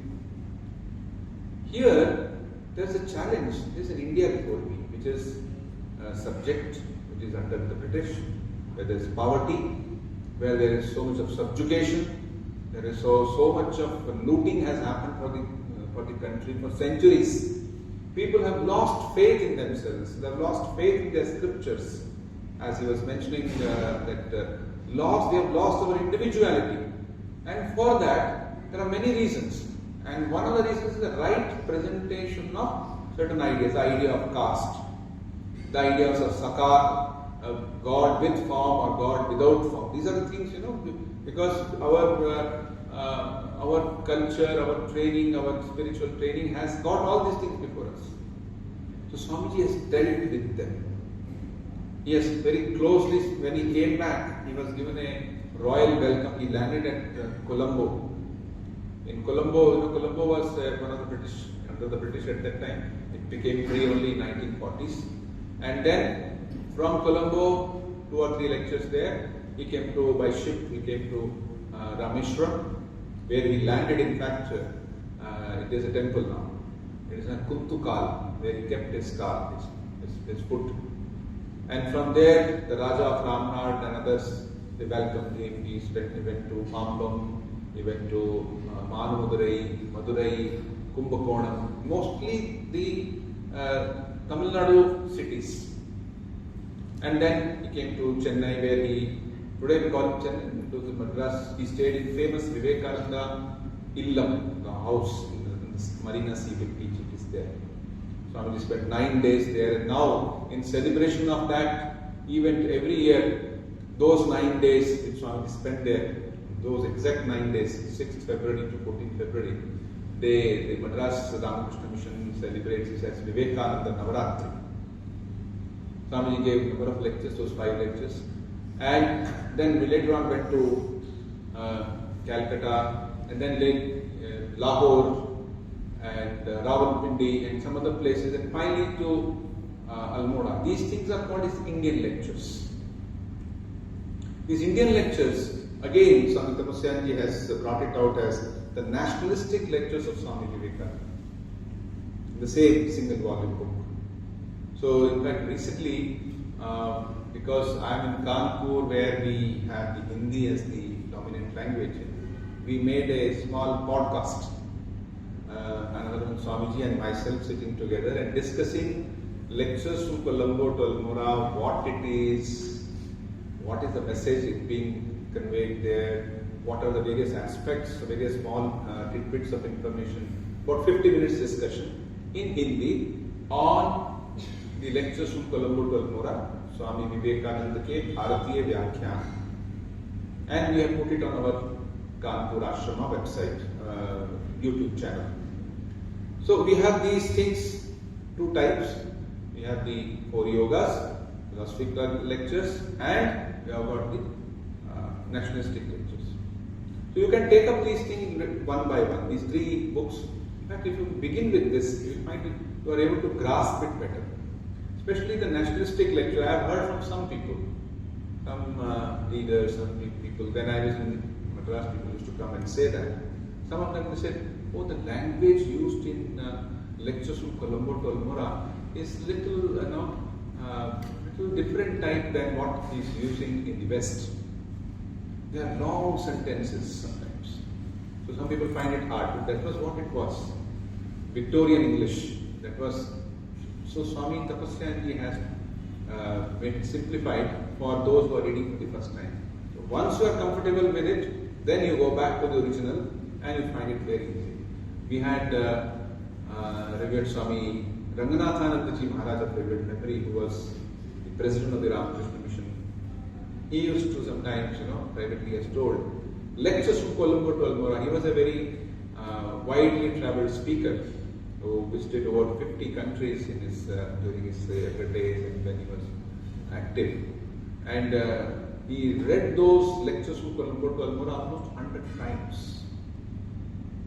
Imagine that, 100 times. And later on, when he used to give mantra diksha, when he was the president of the Ramakrishna Mission, he would initiate the people into spiritual life. It's not about sannyasa, it's a spiritual life. And he would insist, before you take mantra diksha, you must read lectures from Colombo to Almora. He was so particular about that. See, the famous statement of Swamiji where he says, you will be nearer to heaven by playing football than by reading Bhagavad Gita. It comes from lectures from Colombo to Almora. Of course, this statement sometimes people don't understand. They think Swamiji is saying play football, don't read Gita. How unfortunate. What he was trying to say is that you become physically strong with that strength. Now, if Swamiji was to speak today, he would have added go to gym. Not only football, you can go to gym and make your muscles strong. And then with that strength, you will be able to understand the message of strength which Sri Krishna is giving. That was what he was trying to say there. Netaji Subhash Chandra Bose. Now these remarkable literature that is there in the form of complete work. Netaji Subhash Chandra Bose, when he was a 15-year-old boy, he was born in Cuttack in Odisha. He grew up there, his house is there. It's a kind of a memorial now. And he was like any teenager. 15 years is that age group. He was searching for some ideal to which he could fully get connected to. And at that time, someone came next to his house or close to his house, and somebody in the house had asked, go and find out from neighboring uncle, you bring something. So he went there and he found that that gentleman had a number of books in his collection. And young Netaji of 15 years is looking at it. And one of these books he picked up. And he just saw it as some Vivekananda book. He picked up and read the one page. He was deeply impressed. This is what I was thinking it should be. Then he opened the second page, same thing, third page. And then his uncle came. Then he took permission. Can I take this book with me and can I read it? He said, sure, take it. And he brought home, and for 1 year he was reading, which changed him forever. And that book was Lectures from Colombo to Almora. This he acknowledges in his unfinished biography or autobiography. In the beginning he mentions that. So this is the power of these lectures. Another thing is Swamiji's letters. These letters itself is a huge collection, more than, it will be almost 2 volumes whenever the next edition comes, because there are 800 plus letters. These letters are, sometimes some letters are very private. It's just conveying some message or sharing some information. Some are full of insights. You see the man Vivekananda there. You see his emotions. You see how when he goes to the West, how he has to face so many things, not like, cakewalk going there and giving a lecture and becoming a celebrity overnight and returning. It's not like that. It was a tremendous struggle, tremendous. A person wearing the gearbox cloths, as we are fortunate to wear, going to the West for the first time, where they had never seen somebody wearing this cloth or this kind of dress. There were places where actually people ran after him. Why do you dress like that? Some people even threw some stones. They heckled him. Swamiji writes in all of his letters. And then he was not used to the Western way of life. Now, of course, if you go, you read about it and you see what's American, what's the temperature in Chicago, you come to know. When he went there, he did not have the warm clothing. He didn't know how to negotiate with somebody and give dollars. When he went to the hotel there, how people, there was they, and later on one lecture bureau, how they tried to take him for a ride. All that, and along with that, there were missionaries, there were Indians themselves who were trying to create serious issues. With all that he had to fight. He had to face all that. There is a small little book called The Heroic Struggle of Swami Vivekananda. So, all that you find reflected in the letters. And also, you find his joy when something good happens. He instructs people. He guides, like the work in South India started with Swami Vivekananda instructing his brother disciple Swami Ramakrishna. Detailed letter he has written. There is a book called Vivekananda, the Born Leader. In that, the author speaks of how Swamiji was a remarkable communicator and remarkable leader. What is a leader? Today we speak of the leadership, servant leadership idea. You find that Swamiji writing to Alasinga Perumal, don't try to lead others. That mania of leading others has sunk many a ship, try to serve others. You find that in today's modern management. So you have these letters which are very helpful in understanding Vivekananda. In Hindi there is a collection, in fact, it's called Agni Mantra. They are taken up those letters of Swamiji which are very inspiring kind of Agni Mantra. So I hope in future when this comes up, a new compilation also of that comes. This 9 volumes, in some places there are some translations also which Swamiji has made. For instance, there is a famous Christian book by Thomas A. Kempis. It is called Imitation of Christ. Swamiji he was so impressed with that book, he tried to translate that into Bengali. It's an English book. And that 2 or 3 chapters or introductions which he has done, he says it is an example of Dasya Bhakti of Hanuman that he mentions. So all that you find that again is translated to English. From Bengali, Swamiji has written something and somebody has tried to put that introduction into English. So you have these various things. Let us begin with reading small quotation books. In fact, you can carry in your pocket. As you are traveling, you can carry. Then as you become more understanding of this, and then you carry the Karma Yoga book with you. Slowly you read it. And then you find these 4 yogas and other philosophical lectures and nationalistic lectures of this Swami Vivekananda. Let us begin with this. And then these lectures as such, this whole thing is so deep that the more we read, the more we want to read it. So this in short I think I would share on this occasion. We have already spent 45 minutes, my speaking more than that. So I'm very happy that we could take this subject and subject of how to read Vivekananda. One other aspect of Swamiji's which I have not mentioned, because that itself is a huge subject, that is reading Swami Vivekananda's life, his biography. It is in 2 volumes by his Eastern and Western disciple. There's another one which is by Swami Nikhilanandaji, which is a beautiful thing. Other than that, there are 6 volumes of Swami Vivekananda in the West, New Discoveries by Sister Gargi or Mary Louise. Added to that, there's another one which is by Asim Chaudhary, New Discoveries in the West, 1,000 pages. From the newspapers, from the old archives, from the person visiting those cities, or discovering some document there, coming up with Swamiji's, putting the missing links together about his life. So these are that also is a very great source of inspiration, especially his biography by Eastern and Western disciples. There are many more things. I think we'll begin by reading Swamiji first of all. The rest slowly by his grace, by his Ashirvad. We should all be able to read more and try to become better human being and contribute those 3 things which he represents. That is love for India, scriptures, and the message of his master Sri Ramakrishna. Thank you.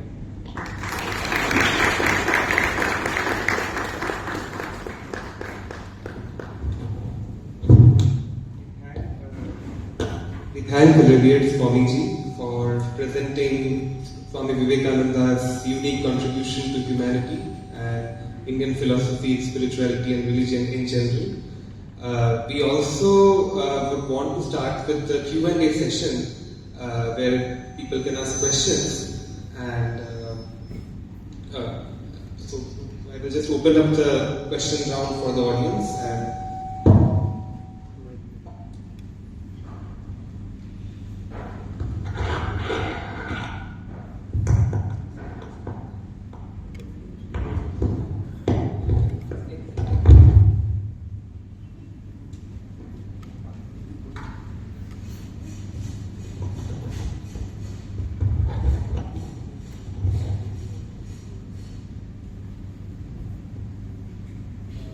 any questions from the audience?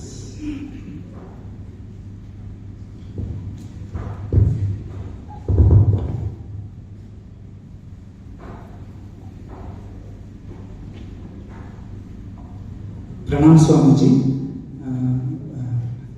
very grateful to you, particularly you have crisply walked us through the writings, teachings of Swamiji, and we could get some exact pointers. Thank you. Swamiji, I have the following samshaya. So, if one has to impeccably start inquiring, start self-inquiry, okay, by inspiring through Swamiji's work, in the present day distracting world, we may call it as busy, but still distracting world is one thing. And second thing, particularly for the younger generation, to get that motive of serving mankind, right? In the so-called modern world, at least apparently we are not seeing the suffering. Everything appears so glittery. With the mobile at hand, things are so nice. We don't see so much of suffering, right? How do we motivate the younger generation that they should become, they should understand the potential divinity within them and start thinking about the mankind? That's very right. You have idea of how to motivate the youth. In fact, what we are holding this session is one such attempt or effort. Exposure is very important. In this respect, I find traveling or getting associated with such projects or such organizations which are doing this thing, it opens up the mind. Many of the youth, they are not aware of the suffering which is there around them. So maybe if we can take some effort, make some effort and put them across to those. I remember when in Chennai, there was a group of youth ashram volunteers, they were all working youths, different companies or different places they were working. On every Sunday they would gather, and from their own income, whatever they were earning, they will pool together. I think he's still running that. They would go to a nearby hospital. In that hospital, there are people who are, common hospital, where there are leftovers. Nobody wants to go near them. Somebody is having a gangrene, it's smelling very bad. Nobody wants to clean it up. After all, one of the patients. These boys will go and do that.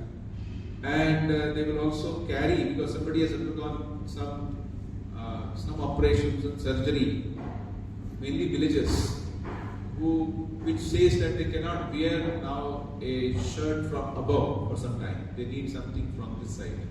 They can't lift it. Maybe the chest something is there. So they would carry such shirts for them. And they had kept soya bean, they would purchase it. And they will, like soya bean has got protein. So they will make some cooking through a caterer and take it and give it to all of them. Or somebody wants to write a letter to his house. In Tamil, some person will say, yes, give me, I'll write a letter for you. So this was around 10 years back or 8 years back. They got so sensitized to that. And when they return from all that, they come to the ashram. Food used to be kept for them. They will all sit and first repeat the mantra of offering food to the Lord, Brahmarpanam, and then they will start eating. And then they will read something from Swamiji. Such activities can sensitize them. And Viveka, development of Viveka, comes from holy company. In the Manas, there are a lot of spiritual precepts in that, other than the story of Bhagavan Rama. So there is a very famous statement. It is there in the Shankara's Sanskrit way of putting it also. But I will quote Manas, where he says, Binusata Sangha Viveka na hui, Ram Kripa Vinus Sulabhanasu. So you need to have satsanga, then only Viveka comes. Now satsanga is like our friends have online discussion, or we join together and visit a holy place and go and talk with somebody who is who's trying to practice that in life. So that helps in awakening them. And I find these days another one aspect that can help the youth is because the young mind wants something scientific. So scientific way of understanding religion or scientific spirituality.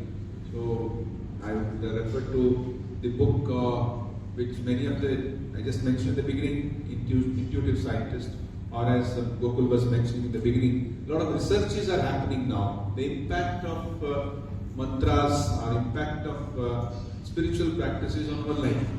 So such things attract their minds. That makes them know we must come to these things, we must try to. Because restlessness is an issue, a distraction, as you mentioned. I remember there's a clinic in Harvard, I read about it.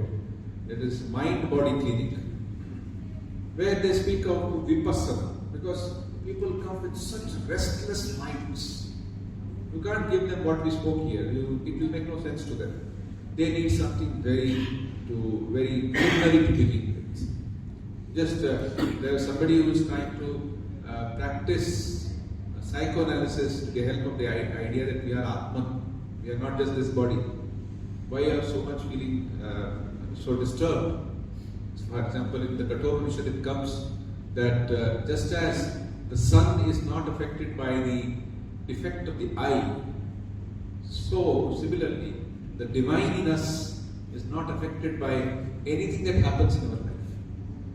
What a beautiful way of feeling release, the sense of inner freedom, inner kind of spiritual well-being we get from that.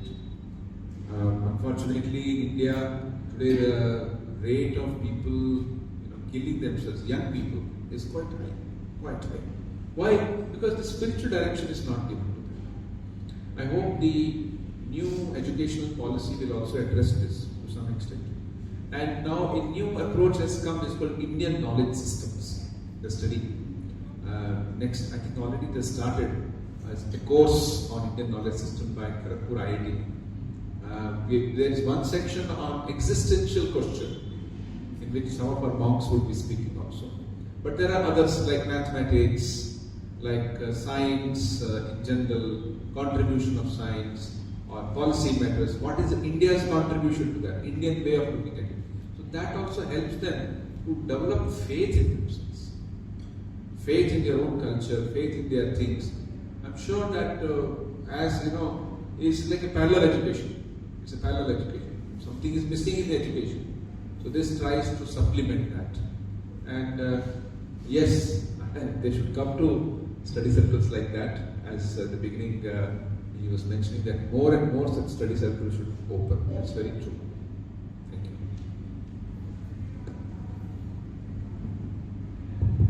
Namaskaram. So my doubt is that Swamiji had a fixed goal in his life to spread knowledge and to motivate the youth. In our own lives, how can we fix a goal and stick on it without any diversions?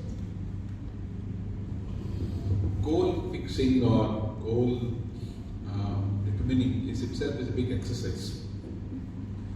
We have to first start where we are. Somebody might say, God realization is the goal of life.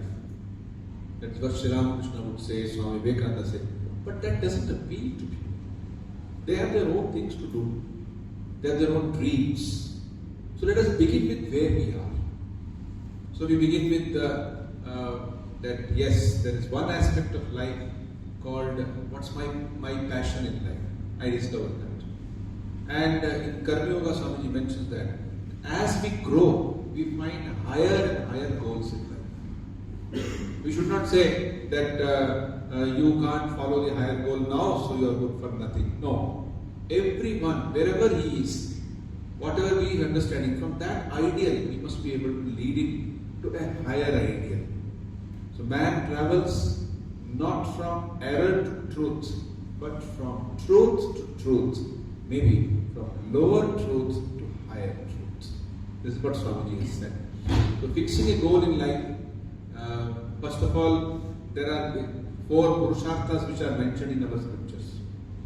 There are purusharthas means the 4 things which a human being should seek for, or as he is born as a human being, he seeks it.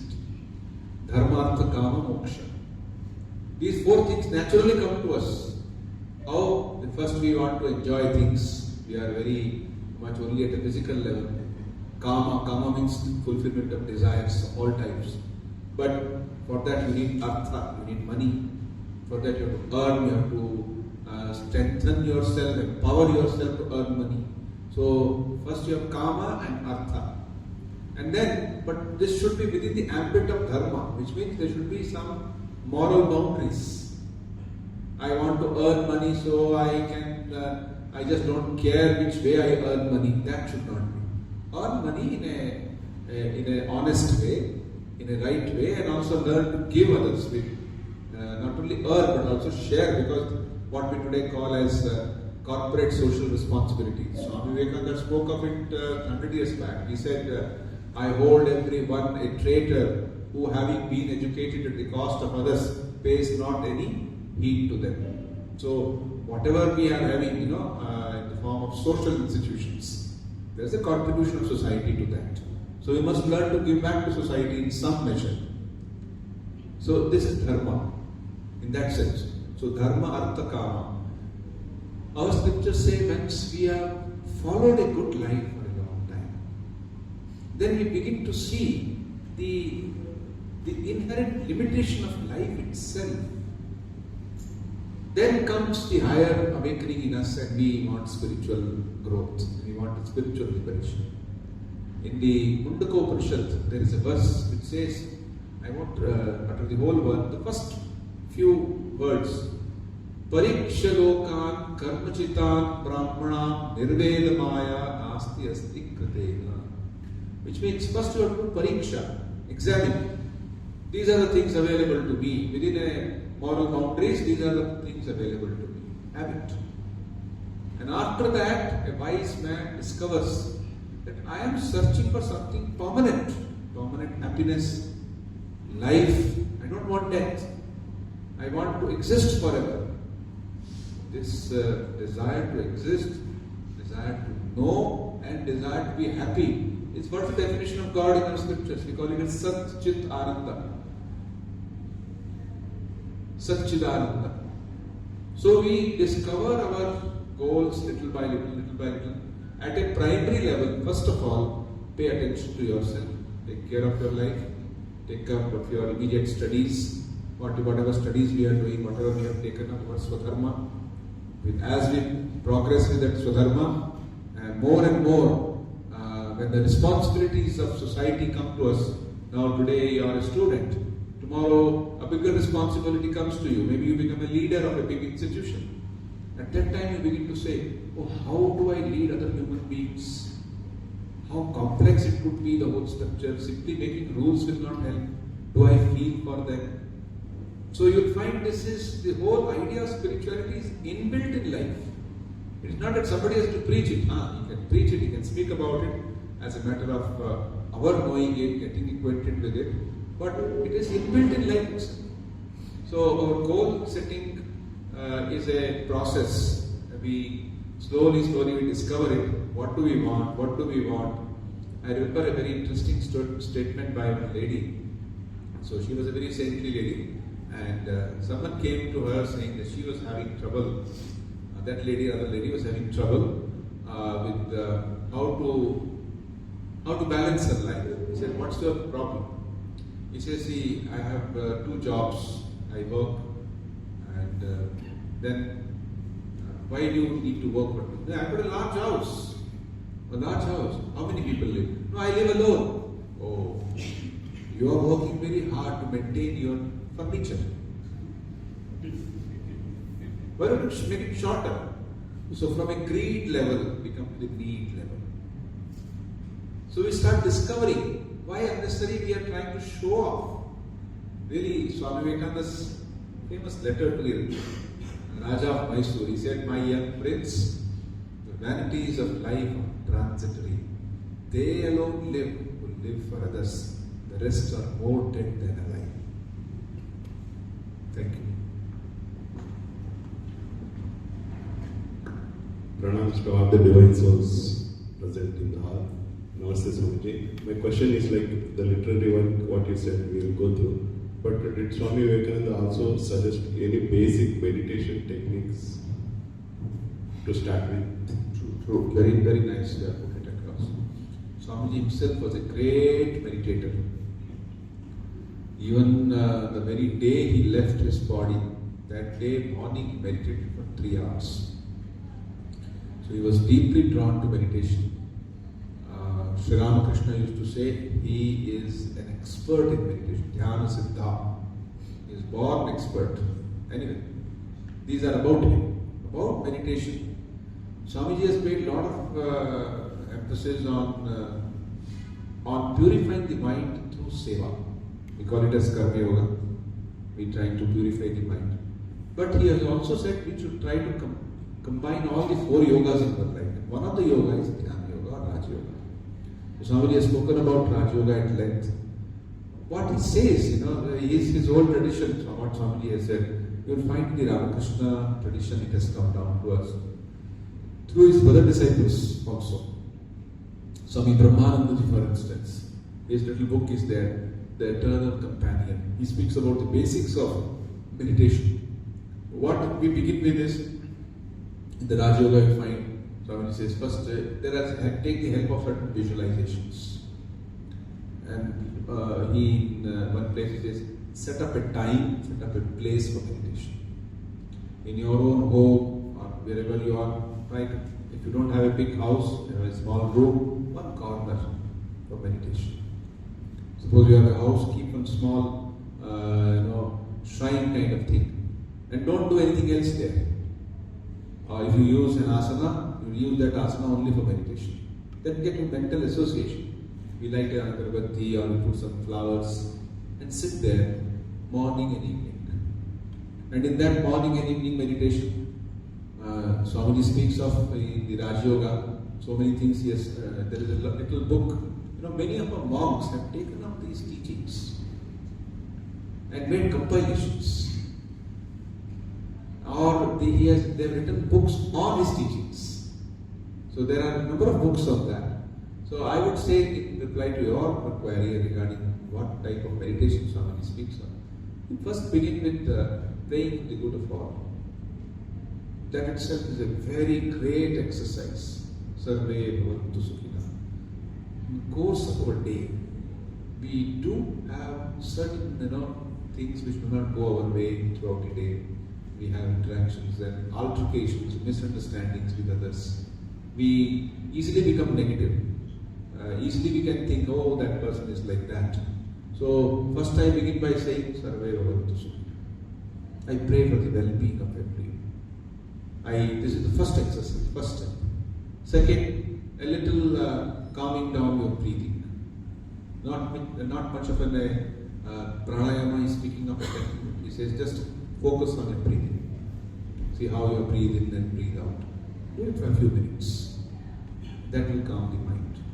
Further, now we can think of a formless kind of meditation, but it's more of words than actual. So most of us, we need some form. So just think of a divine form. He says, think of a lotus in the heart. Think of a blue lotus. And think on that a light. Or think of a divine form. There are so many divine forms. Ishta Devatas, as we say. Devata, somebody worships Rama, somebody Krishna, somebody Shiva. Many of these. Bhagavati, Ganesha, any of these. But stick to that. Take one every time. Ekachitta vritti. And then try to repeat its name in forms and try to focus as much as possible. Do it for 10 minutes, 15 minutes. This simple exercise, morning and if possible in the evening itself. And at the end, close, fold your hand and say, Oh Lord, I offer all my results to you and give me purity of mind. Give me right guidance. May I walk on the right path. May all beings be happy. May no one suffer misery. That's all. This simple practice can be of great help to anyone who wants to take up Swamiji's idea of meditation.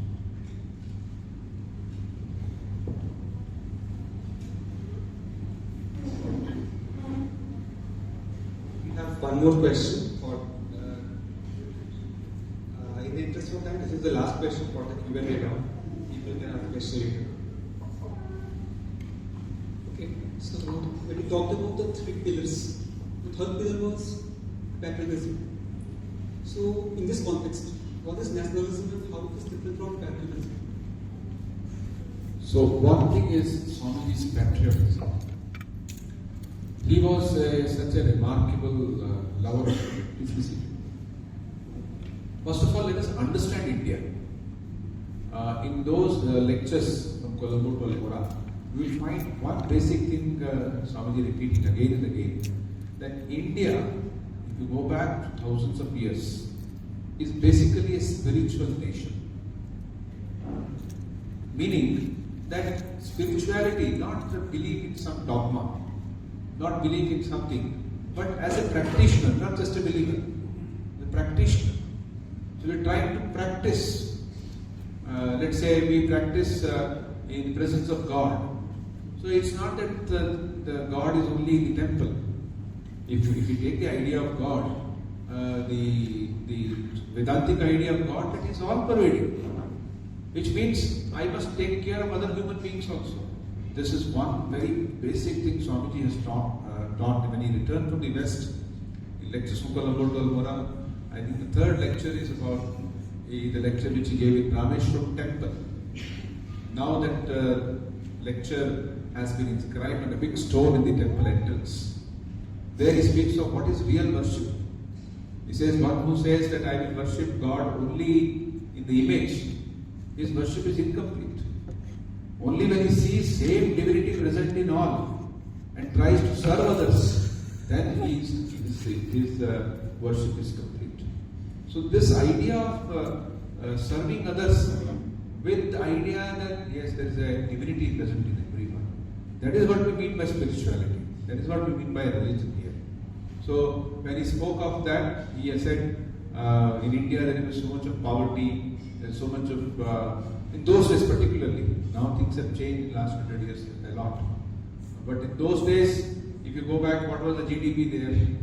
Today we have whatever. In those days when India got freedom, we hardly had 1 or 2% to the world GDP we were contributing.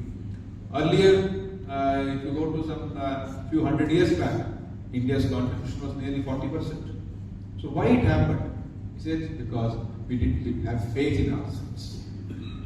So he says if you want to be real patriot, he says you have to have a feeling. He says the millions of people are hungry, they're suffering. We are all descendants of the rishis, and we have reduced ourselves to this beastly state. Does it trouble you? Does it make you restless? Does it take away your hunger? Does it make you forget everything? He says, once you feel this is only the first step towards spirituality. Deep feeling for others. So when Swamiji spoke about the love for India, in fact somebody asked him, like we asked a dear friend, what do you want? So he might have something he's looking for. But Swamiji was asked by Ms. MacLeod, Josephine MacLeod, an American lady, Swamiji, what can I do for you? All that he said was, love India. Love India. Anything deeply Indian. Find out what is the meaning of that, and how our colonial mindset, our slavish mentality, how it should go. Not anything Indian, many times people think, oh, anything Indian means it is very superstitious, backward, be it dress, be it food, be it anything. But now things have changed. People have begun to see, no, it's not that bad. It's not that out of common sense. It's so commonsensical. This is what you see throughout the world. People, I was talking to one psychologist somewhere, and he said, I said earlier people used to, if you study the history of psychology, started with the Vienna School of History, psychology, and so on. He said yes, but now, presently they all say, look towards India. What we call the yoga understanding of mind. Yoga chitta vritti nirodha. Tado drishta swarupe avasthana.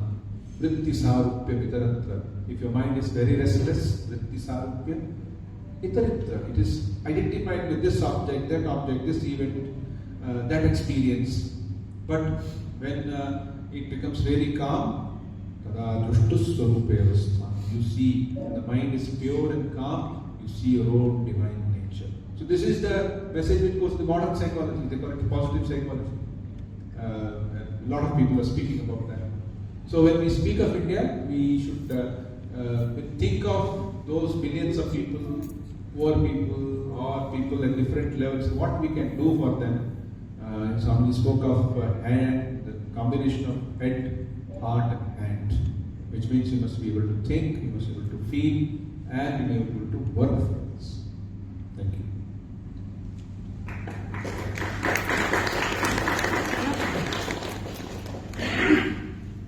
We would like to thank Swamiji for entertaining all the doubts from the audience. We would also like to invite Shankhadeep now to recite Swadesh Mantra by Swami Vivekananda. There is also an announcement. So after the program, there is prasadam distribution, and there is also a distribution of all Swamiji's call to nation outside the hall.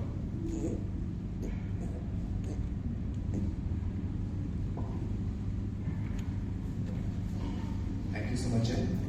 My pranam to Swamiji, my pranam to Gomi sir, and all the speakers here.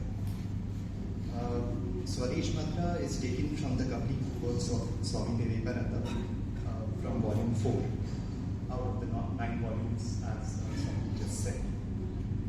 I have made few changes to make it more colloquial. Any changes in the meaning is only my mistake. So I'll go ahead with it. O India, with this mere echoing of others, with this base imitation of others, with this dependence on others, this slavish weakness, this vile detestable cruelty, would you, with these provisions only, scale the highest pinnacle of civilization and greatness? Would you attain, by means of your disgraceful cowardice, the freedom deserved only by the brave and the heroic?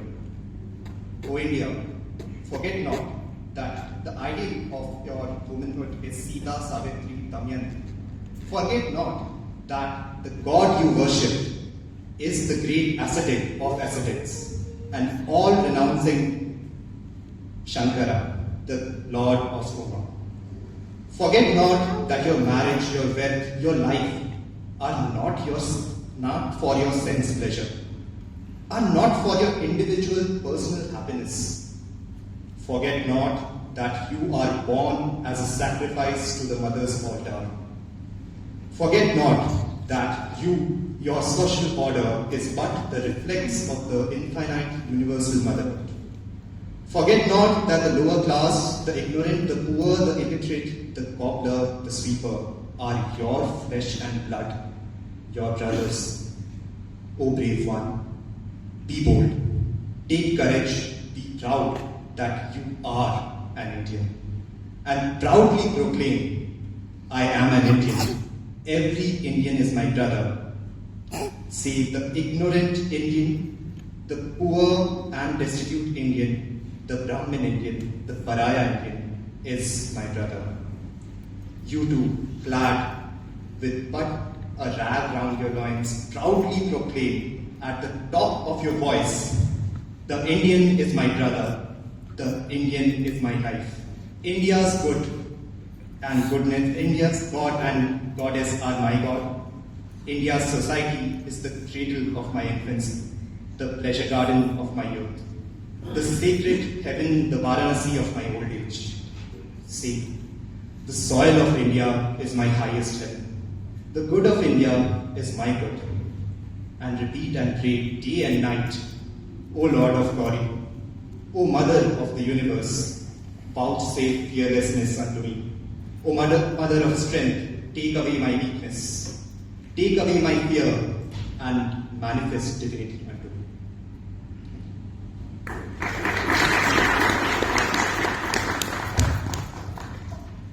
Thank you, Shankati, for presenting the Swadeshi Mantra by Swami Vivekananda. Now, I would like to welcome our mentor, Shri Gokul Mutha sir, to present the memento to Pujya Swamiji.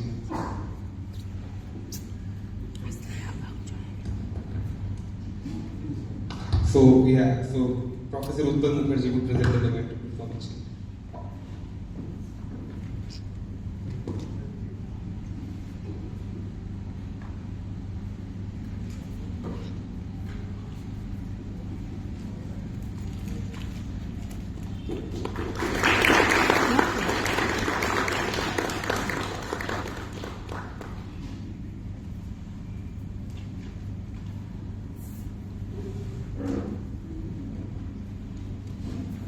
Now, one of our members, Sri Chandan, will present a memento to our mentor, Sri Gokul Muthu sir.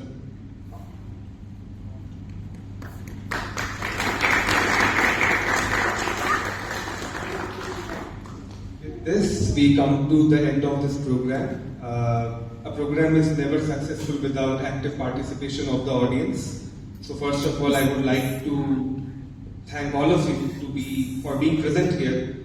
For a long duration of time and being patient enough, and also being so participative in your presence.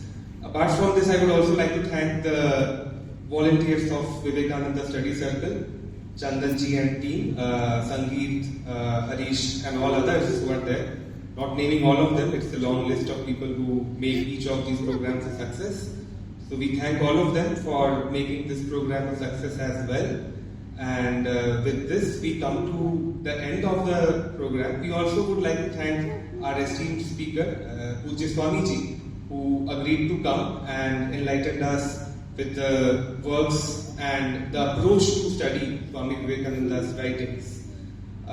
With this, we end today's session. There is a small announcement. So outside the hall, there is a board which contains the QR code and the joining link, through which you can join the Vivekananda Study Circle. You are all welcome to join the daily classes using the QR code there. Apart from that, there is prasadam as well as distribution of Swamiji's call donation. So with this, we end this program with the blessings of Thakur and Swamiji. Thank you.